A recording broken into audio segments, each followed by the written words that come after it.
자, 마가복음 16장 1절에서 8절입니다. 자, 우리 같이 한번 교독하고요. 8절은 합독하도록 하겠습니다. 안식일이 지남에 막달라 마리아와 야고보의 어머니 마리아와 또 살로메가 가서 예수께 바르기 위하여 향품을 사다 두었다가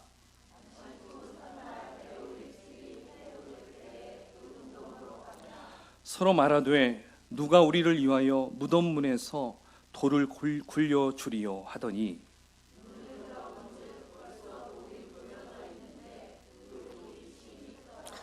무덤에 들어가서 흰 옷을 입은 한 청년이 우편에 앉은 것을 보고 놀라매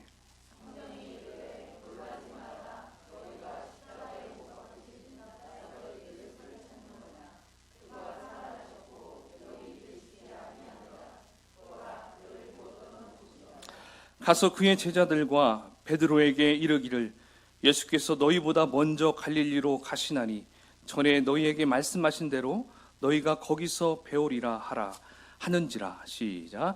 여자들이 몹시 놀라 떨며 나와 무덤에서 도망하고 무서워하여 아무에게 아무 말도 하지 못하더라. 아멘. 네, 우리 같이 서로 부활의 인사를 함께 나눴으면 좋겠습니다. 서로 바라보시면서 예수님 다시 살아나셨습니다. 아멘.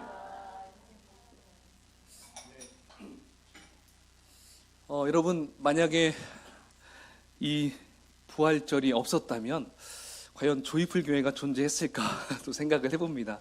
바로 예수님의 부활, 이 부활로 인해서 수많은 교회가 세워졌습니다. 만약에 부활이 없었다면 그냥 죽음으로 그냥 끝났다면 교회가 생겨나지 못했을 것입니다. 따라서 이 부활절은, 이 부활주일은 바로 교회 공동체에서 가장 중요한 절기다라고 말을 할 수가 있습니다.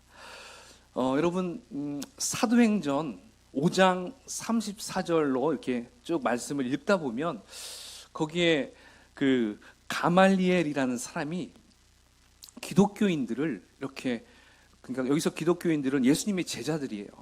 예수님의 제자들을 변호하는 부분이 나오거든요. 여러분, 가말리엘이 누구냐면 바울의 스승이에요. 그러니까 바울이 회심하기 이전의 스승이 바로 가말리엘이었습니다. 근데 이 가말리엘은 당시 율법 교사로서 모든 백성들에게 굉장히 칭송을 받고 존경을 받는 분이었어요. 굉장히 훌륭했던 분이었습니다. 근데 예수님께서 부활하시고 승천하신 후에 제자들이 성령을 받고 이제 막 뜨거운 열정을 가지고 복음을 딱 증거하려고 하는데 무엇이 따라왔습니까? 많은 핍박이 따라왔죠. 따라오니까 이제 이 가말리엘, 이 사람이 이제 예수님의 제자들, 그 사도들을 변호해주는 대목이 바로 사도행전 5장 34절 이하에 나와요. 그래서 그 사람이 공회에서 수많은 사람들에게 이렇게 이야기를 합니다. 제가 그분의 음성은 제가 잘 모르지만 어쨌든 그분이 하는 대목을 제가 한번 읽어드리겠습니다. 이렇게 이야기를 시작합니다. 예수님이 오시기 수년 전에 드다라는 사람이 일어났는데 자신을 위대한 사람이라고 선전하니까 400명의 사람들이 그를 따랐습니다. 그런데 그가 죽게 되니까 그를 쫓았던 모든 사람들이 다 흩어져 버렸습니다. 그리고 갈릴리 출신 유다라는 사람도 반란을 일으키면서 많은 사람들이 따랐는데 그가 죽게 되니까 또 쫓았던 모든 사람들이 다 흩어져 버렸습니다.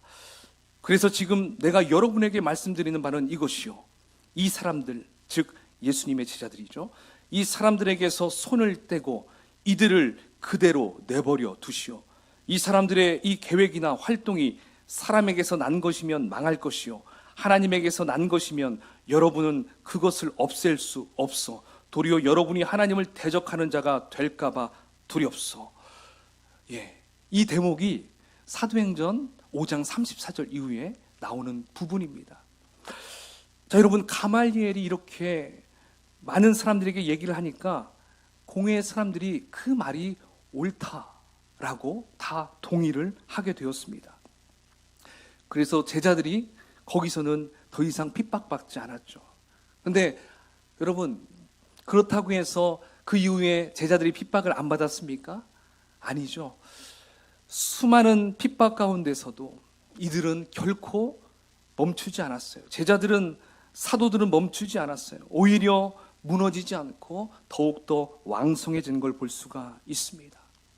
특별히 그 이후에 기독교가 어떻습니까? 세상 정권에 대항하면서 끝까지 버텼을 때 결국 그 정권이 무너졌어요. 교회는 무너지지 않았어요. 그리고 당시 로마 제국의 국교가 기독교로 바뀌어버리는 그런 놀라운 사건이 벌어지게 되는 것이죠.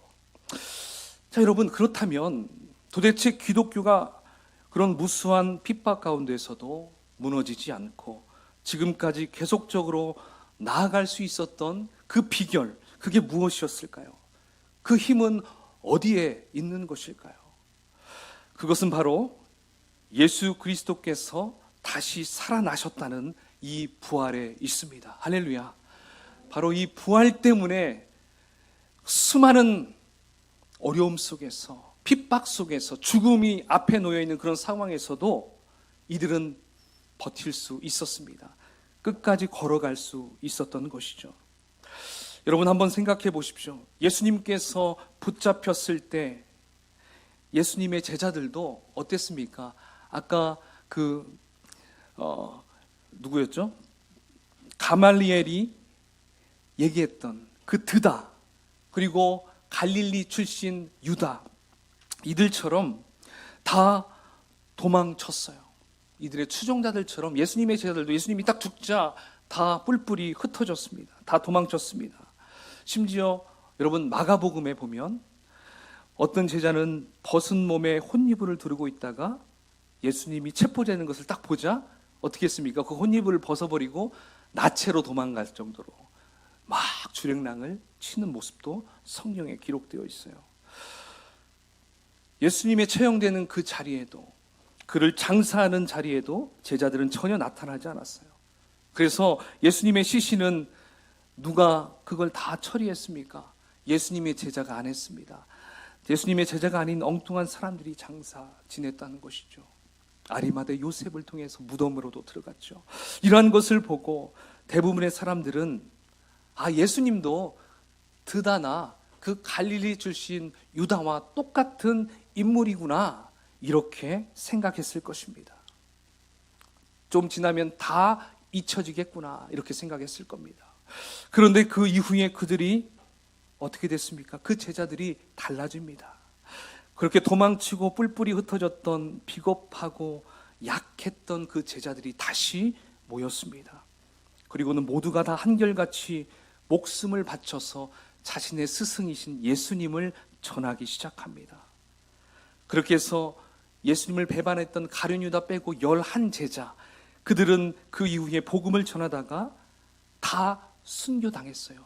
요한만 빼고. 그래서 요한은 90세가 넘을 정도로 살다가 어떻게 했습니까? 그때 요한 계시록을 쓰고 요한 1, 2, 3서를 쓰면서 예수 그리스도의 사랑을 써내려갔죠. 그러니까 솔직히 살아있는 순교자라고 얘기해요. 따라서 11제자 모두 다 예수 그리스도를 위해서 순교를 당했습니다. 베드로는 어떻게 죽었습니까? 베드로는 예수님도 십자가에 달려 돌아가셨는데 어떻게 내가 예수님과 똑같이 죽을 수 있겠나? 나를 십자가에 거꾸로 매달으시오. 그래서 거꾸로 십자가에 죽은 사람이 베드로였어요. 여러분, 예수님의 제자들만이 아닙니다. 그 외에 예수님을 따르던 모든 사람들이 다 이렇게 자신들의 생명을 아까워하지 않고 예수님을 위해서 생명을 바쳐서 이렇게 교회가 이루어졌다는 것입니다. 사실 교회는 그 이후에도 수많은 환난과 핍박을 받아왔지만 지금까지 여전히 존재하고 있고요. 그냥 명맥만 유지하는 것이 아니라 왕성하게 부흥되는 놀라운 역사가 일어나고 있습니다. 할렐루야, 아멘. 그래서 이곳에 교회가 또 세워진 것이죠. 얼마나 놀라운 일입니까? 그렇다면 여러분, 도대체 무엇이 그들을 이처럼 만들어 놓았을까요? 어떻게 이렇게 이들이 변화되게 바뀌게 만들었을까요? 드다나 갈릴리 출신 유다와 예수님이 다른 점이 여러분 무엇이었습니까? 거기에 대한 대답이 이것이었습니다. 드다나 그 갈릴리 출신 유다는 죽고 그것으로 끝났지만 바로 우리 예수 그리스도는 죽은 지 사흘 만에 다시 살아나셨다는 것입니다. 여기에 가장 큰 차이점이 있습니다. 바로 이것이 제자들과 수많은 성도들 그리고 교회들을 이렇게 만들어 놓으셨다는 것입니다. 그래서 교회의 힘은 이거에 있어요. 부활을 믿는 신앙에 있다는 것입니다. 그래서 우리 기독교의 특징은 부활을 믿는 신앙인 거예요. 바로 그 예수님의 부활을 기념하고 축하하고 감사하는 날, 그날이 바로 오늘 부활절인 것입니다. 따라서 이 부활절은 우리에게 정말 큰 의미가 있다는 것이죠. 그리고 이 부활절이 얼마나 우리에게 귀한 절기인지 우리가 다시 한번 이 시간에 좀 더 깊이 좀 다짐하고 좀 더 하나님께 감사하는 시간이 됐으면 좋겠습니다.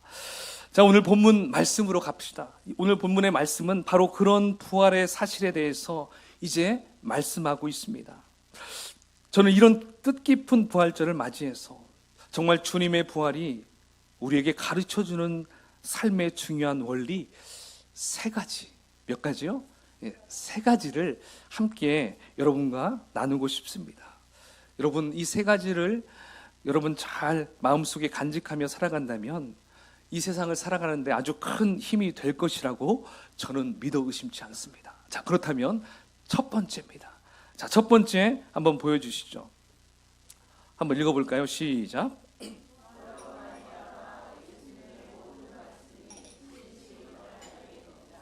아멘. 부활로 말미암아 예수님이 하셨던 모든 말씀이 진실이다, 사실이다, 이것을 알게 된다는 것입니다. 예수님께서는 공생의 기간 동안에 이렇게 자주 하셨던 말씀이 무엇입니까? 자신이 하나님이라고 말씀을 하세요. 그리고 나와 하나님은 하나다. 그리고 나를 본 자는 하나님을 보았다. 뿐만 아니라 내가 곧 길이요 진리요 생명이다. 그러므로 아버지에게 가려면 나를 통해서만 갈 수 있다. 이렇게 얘기를 하셨어요. 그리고 또 이런 얘기도 하셨죠. 자신이 죽으면 이제 3일 후에 다시 살아날 것이다. 이렇게 얘기 다 했어요. 그런데 여러분 어떻습니까? 이 말씀이 너무나 엄청난 말씀이어서 그랬는지 제자들은 이 말씀을 듣고 귀담아 듣지 않았어요. 그냥 흘려버렸어요. 좀 믿을만 해야 믿지, 너무 본인이 어떻게 하나님이라고 하지? 어떻게 살아나신다고 하지? 참 보니까 이건 조금 이해할 수 없기 때문에 그냥 지나쳐 버릴 수도 있던 것이었죠. 그리고 예수님이 살아나셨어요. 살아나셔서 그 여인들이 와서 예수님이 살아나셨대요, 이렇게 얘기를 들었을 때 그들이 아멘 할렐루야 드디어 성취하셨군요 했습니까? 설마 이렇게 했죠. 설마 정말? 네. 이렇게 이들이 절대 믿지를 못했습니다. 그런데 예수님은 말씀하신 대로 다시 살아나셨죠. 이것으로 예수님의 말씀은 거짓 과장이 아니라 진실이라는 것을 뜻하게 되었습니다. 그래서 우리는 예수님의 하신 모든 말씀을 믿을 수 있게 되는 것입니다. 할렐루야, 아멘. 여러분, 우리가 성경을 읽다가 보면 어떻습니까? 참 납득되지 않은 부분들이 참 많이 나와요. 이건 너무 허무맹랑해, 이렇게 생각이 되는 부분이 분명히 있습니다. 그렇지 않았습니까? 다 있었을 거예요. 처음 예수님을 믿는 것보다 좀 알았을 때 성경을 한번 읽어볼까? 그렇게 하면서 이런 마음들이 좀 있었을 거예요. 근데 또 계속 어쨌든 읽어봐요. 읽다 보니까 복음서, 마태, 마가, 누가, 복음서 끝에쯤에 가면 무슨 내용이 나옵니까? 예수님이 고난을 받고 또 십자가에 달리시고 죽으시고 부활하시는 그 부분들이 나와요. 근데 여러분, 이 부분들을 읽으실 때 만일 이 사건이 정말 인격적으로 나에게 다가왔을 때, 실제적으로 다가왔을 때 무슨 일이 벌어지냐면 성경의 말씀이 이제 달라져 보여요. 달라 보인다는 것입니다. 그리고 성경을 보는 눈이 달라진다는 것입니다. 솔직히 우리가 영적인 체험을 하지 못하면 참 성경 말씀을 받아들이기가 참 힘듭니다. 그렇기 때문에 어떻게 해야 될까요? 예수님을 만나야 돼요. 할렐루야. 부활하신 예수님을 만나야 돼요. 그 예수님을 만나야 이 말씀이 이해가 돼요. 그냥 머리로 이해가 되는 게 아니라 내 가슴으로, 내 마음으로 그냥 턱 받아지게 되죠. 이게 그냥 다 풀어지게 된다는 것입니다. 따라서 여러분, 우리는 예수님을 만나는 게 너무 중요해요. 어디에서 만나야 될까요? 어떤 분들은 기도하면서 만나요. 또 어떤 분들은 성경을 보면서 예수님을 만나요. 또 어떤 분들은 꿈에서 만나요. 예, 그렇죠? 꿈에서 예수님을 만나는 분이 있어요. 그러니까 어쨌든 예수님은 어떠한 장소든 시간이든 무엇을 초월해서든 예수님을 만나는 게 너무 중요해요.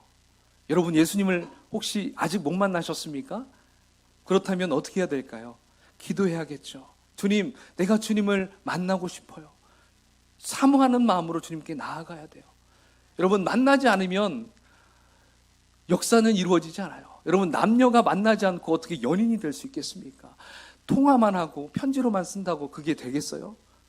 만나서 대화하고 밥을 먹고, 그렇게 함으로써 서로를 알고 연인이 되고 나중에는 결혼까지 갈 수 있는 거잖아요. 따라서 우리가 주님을 만나기를 위해서 우리가 할 수 있는 방법들을 많이 동원해야 돼요. 어떤 분들은 기도하고, 어떤 분들은 찬양을 통해서, 어떤 분들은 정말 말씀, 성경을 통해서, 어떤 분들은 정말 영화, 그런 예수님에 대해 관련된 그런 영화를 통해서든, 또 누구와 대화를 통해서든, 상담을 통해서든, 이러한 부분을 통해서 인격적으로 예수님을 만난다는 것입니다. 그리고 어떤 분들은 정말 힘든 고통 속에서 예수님을 만나요. 죽을 상황에서 마지막 천국 가기 직전에 만나는 분도 있어요. 땡 잡은 거죠. 그러면 어쨌든 만나야 돼요. 만남이 있어야 된다는 것입니다. 최고예요. 따라서 우리는 이 부활하신 예수님은, 그 예수님이 하신 모든 말씀을 이게 다 받아들여지고 이게 다 진실성 있게 받아들이기 위해서는 부활하신 예수님을 만나야 된다. 이게 너무 중요하다는 것이죠. 두 번째는요, 한번 읽어볼까요? 시작. 예수님의 부활로 우리는 하나님의 능력을 알게 됩니다. 아멘. 여러분, 예수님은요, 십자가에 못 박히심으로 모든 것이 끝나는 것 같았어요. 그렇죠? 그 당시 예수님 돌아가실 때 이제 다 끝났다. 이제 뭐 더 이상 아무런 희망이 없다. 가장 좋아했던 자가 누굽니까? 마귀 사탄이었죠. 거기에 지켜보던 사람들은 하나님도 어쩔 수 없는 분이시구나. 하나님의 실패작이구나. 다 이렇게 생각을 했습니다. 이 모든 게 마귀가 원하는 대로 다 된 것이구나. 이렇게 여겼습니다. 그러나 3일 동안 예수님께서 무덤에 있다가 이제 부활을 하신 거죠. 이제 모든 것이 어떻게 됐습니까? 역전되어 버렸습니다. 모든 것이 달라졌어요. 주님의 능력이 나타났습니다. 하나님의 승리가 나타났다는 것입니다. 할렐루야. 이제 무엇입니까? 그 원시 복음, 창세기 3장 15절 그 말씀이 이루어졌어요. 우리 한번 읽어볼까요? 시작. 내가 너로 여자와 원수가 되게 하고 너의 후손도 여자의 후손과 원수가 되게 하리니 여자의 후손은 내 머리를 상하게 할 것이요 너는 그의 발꿈치를 상하게 할 것이니라. 아멘. 이 말씀, 이 복음이 지금 이루어졌다는 것입니다. 마귀는 예수님을 십자가에 못 박아서 승리하는 것 같았지만 하나님은 예수님을 부활시키심으로 그의 머리를 그러니까 사탄의 머리라고 하면 너무 좀 좋게 여겨져서 그의 머리통을 박살 내버렸어요. 얼마나 속 시원합니까? 드디어 이겼잖아요. 그래서 하나님의 능력이 어떠함을 나타내 주셨어요. 여러분, 주님의 부활을 생각할 때에 승리는 바로 우리의 것입니다. 믿으십니까? 빌립보서 4장 13절에 이렇게 말씀합니다. 빌립보서 4장 13절, 내게 능력 주시는 자 안에서 내가 모든 것을 할 수 있느니라. 아멘. 또 로마서 8장 11절 읽어봅시다. 시작. 예수를 죽은 자 가운데서 살리신 이의 영이 너희 안에 거하시면 그리스도 예수를 죽은 자 가운데서 살리신 이가 너희 안에 거하시는 그의 영으로 말미암아 너희 죽을 몸도 살리시리라. 아멘. 아멘. 하나님께서 우리에게 성령을 우리에게 주셨잖아요. 그래서 성령께서 우리의 마음 가운데 있기 때문에 우리는 이제 죽을 몸도 다시 부활한다. 지금 이 말씀을 하고 있다는 것입니다. 우리는 죽어도 다시 살아나는 존재가 되었습니다. 여러분, 어떻게 이런 일이 있을 수 있겠습니까? 주님의 부활을 볼 때 그렇다는 것이죠. 에베소서 3장 20절에 또 이렇게 나옵니다. 우리 가운데서 역사하시는 능력대로 우리의 온갖 구하는 것이나 생각하는 것에 더 넘치도록 능히 하실이니라. 아멘. 이렇게 말씀하고 있어요. 이 모든 것이 주님의 부활을 볼 때 확실해진다는 거예요. 그래서 주님의 부활은 우리 믿음의 기초가 돼야 돼요. 기초.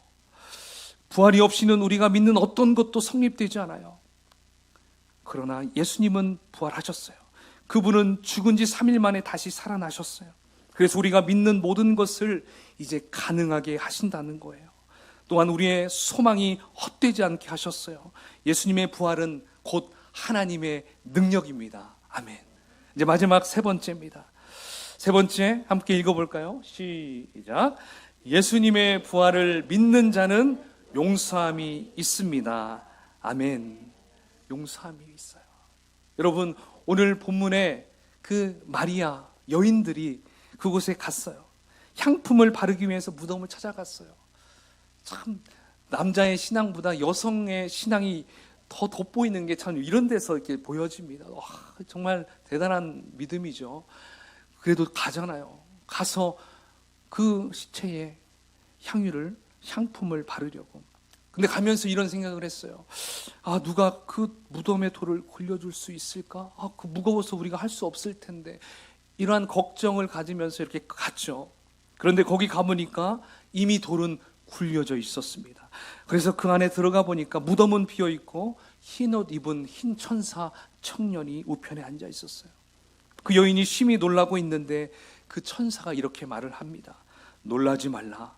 너희가 십자가에 못 박히신 나사렛 예수를 찾는구나 하면서 이렇게 얘기하죠. 그가 살아나셨고 여기 계시지 아니하리라. 보라, 그를 두었던 곳이니라.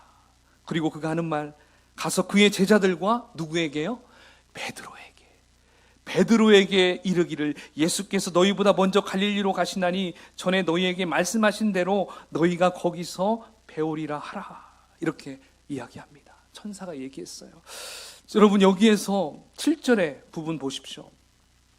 16장 7절에 보면 그의 제자들과 누구가 나옵니까? 베드로가 나와요. 여러분, 여기를 우리가 한번 좀 집중해 보면 좋겠어요. 왜 하필이면 지금 베드로의 이름을 들어서 말씀할까요? 베드로. 어떤 분들은 짐작할 수 있을 거예요. 여러분, 베드로는 예수님이 잡히시기 전에 주님을 내가 떠나지 않겠습니다, 딱 이렇게 호언장담했던 인물이 바로 베드로였어요.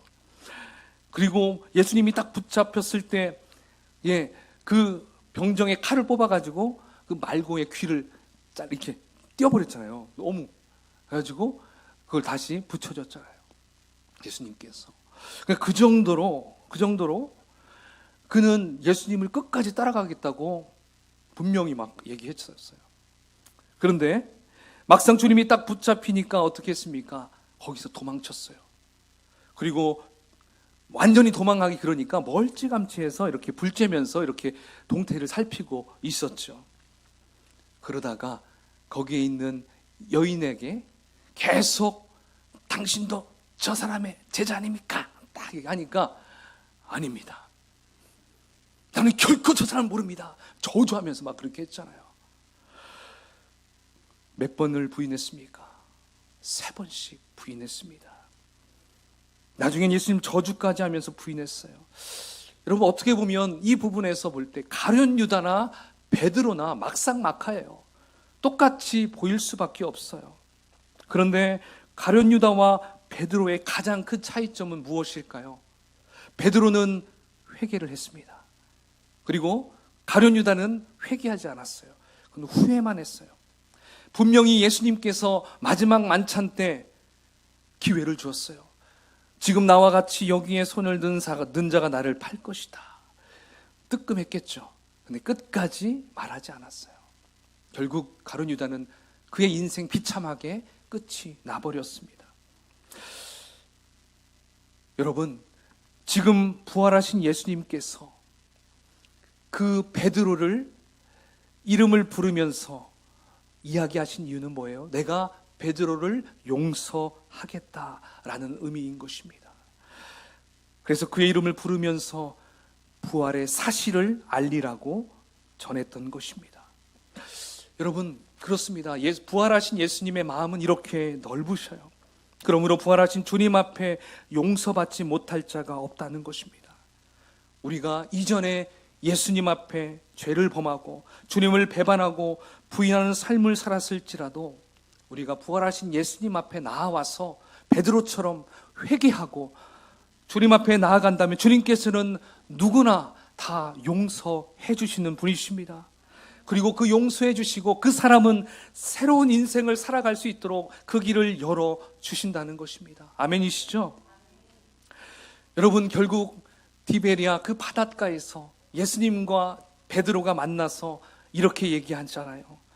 요한의 아들 시몬아, 네가 나를 사랑하느냐? 딱 물었을 때, 오 주님, 당신만이 아십니다. 네가 정말 나를 사랑하느냐? 오 주님, 당신만이 아십니다. 네가 정말 나를 사랑하느냐? 오 주님, 당신만이 내가 주님을 사랑하는 것을 아시지 않습니까? 그렇다면 내 양을 먹이라. 그렇다면 내 양을 치라. 그렇다면 내 양을 먹여야 한다. 아멘. 여기서 내 양, 예수님의 양이 누구입니까? 바로 주님의 몸된 교회를 가리키고 있습니다. 그래서 베드로는 주님의 몸된 교회를 위해 어떻게 합니까? 목숨을 바쳐서 복음을 전하다가 마지막 순교의 자리, 거기에서도 결코 주님을 배반하지 않았어요. 다시 과거의 그 베드로가 되지 않고 끝까지 주님을 인정하고 예수님보다 더 비참하게 거꾸로 십자가에 죽었어요. 그는 주님을 부인하지 않고 순교를 당하게 되었습니다. 사랑하는 성도 여러분, 부활하신 주님께서는 용서받지 못할 죄인이 없습니다. 누구든지 주님 앞에 나와서 부활의 주님을 맞이한다면 그 사람은 어떻게 될까요? 변하여 새 사람 되고 주님을 위하여 사는 사람이 된다는 것입니다. 제가 이제 예화 하나를 소개하고 말씀을 마무리할까 합니다. 여러분, 미국 보스턴에 가면 코넬 그 신학대학원이 있어요.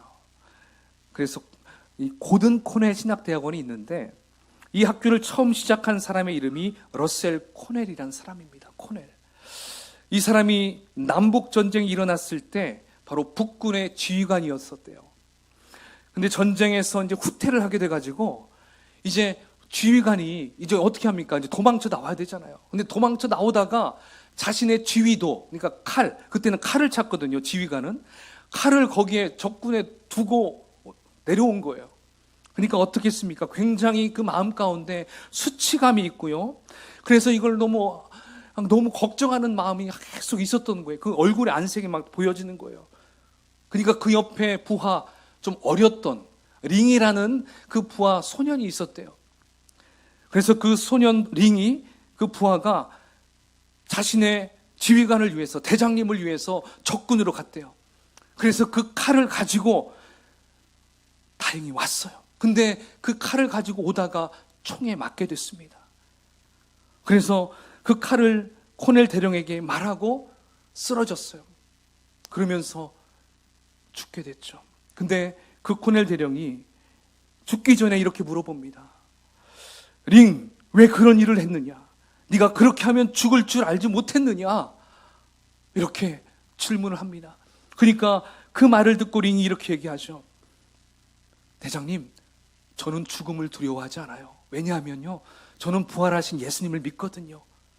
죽음을 두려워하지 않기 때문에 제가 그곳에 갔다 온 거예요. 그가 대장님에게 얘기를 합니다. 사실 여러분, 코넬은 무신론자였고 회의론자였다고 합니다. 그런데 그는 그 앞에서 무릎을 꿇고 하나님께 기도합니다. 오 주님, 이 소년 앞에서 내가 어떻게 하겠습니까? 한참을 그렇게 기도하다가 시간이 흐른 뒤에 다시 이렇게 고백합니다. 주님, 이 소년이 찾은 하나님을 위해서 제 몸을 바치겠습니다. 그의 기도가 바뀌었어요. 그리고 그가 결국 예수님을 영접하고 신학을 공부하고 자신의 전 재산을 털어서 세운 것이 바로 코넬 신학교라고 합니다. 여러분, 이렇게 그가 변할 수 있는 것은 무엇 때문에 변할 수 있었습니까? 링의 그 부활 신앙을 그가 보았기 때문에 그렇습니다. 예수님의 그 부활하신 그 모습을 그가 받아들였기 때문에 이 코넬이 이렇게 완전하게 변화가 될 수 있었던 것입니다. 사랑하는 성도 여러분, 우리가 링과 같은 그런 부활신앙을 갖게 된다면 어떻게 될까요? 죽음도 두렵지 아니할 것입니다. 아멘이시죠? 어떠한 질병도 우리는 두렵지 않아요. 우리 안에 놓여있는 어떠한 장애물도 두렵지 않다는 것입니다. 또 코넬과 같이 불신자 회의론자라도 주님의 부활을 믿기만 하면 변화될 수 있습니다. 여러분, 혹시 주변에 이런 무신론자, 전혀 막 차가운 그런 냉혈인간 같은 분이 있습니까? 여러분, 이러한 사람들에게도 소망이 있어요. 그 사람들이 예수님을 만나면, 부활의 예수님을 만나면 코넬과 같이 놀라운 기적이 벌어집니다. 이 가운데서도 그러한 사람들도 있을 거예요. 그렇게 변화된 분들도 있을 거예요. 여러분, 결코 우리는 포기하지 않아야 돼요. 저 사람은 택한 자야, 저 사람은 택하지 않은 자가 아니라 모든 자가 하나님이 구원시키길 원하시는 분으로 우리는 바라봐야 될 줄 믿습니다. 그 부활의 소망으로 우리가 오늘 하루도, 그리고 남은 모든 인생 속에서도 그러한 삶을 살아가시는 저와 여러분이 되시기를 축원을 드리겠습니다. 아멘. 함께 같이 기도하겠습니다. 이 시간 같이 한번 결단했으면 좋겠습니다. 주님, 내가 부활하신 예수님을 내가 진정으로 내 마음으로 믿게 하여 주옵소서. 그 믿음이 있을 때 예수님께서 하신 모든 말씀이 다 진실됨을 우리가 알 수 있습니다. 또한 하나님의 능력임을 알 수 있습니다. 그리고 우리가 온전한 용서함을 받을 수 있다고 했습니다. 주님, 이 시간 온전한 부활, 예수 그리스도의 그 부활을 믿음으로 나아가게 하십시오. 이 시간 함께 같이 기도합시다.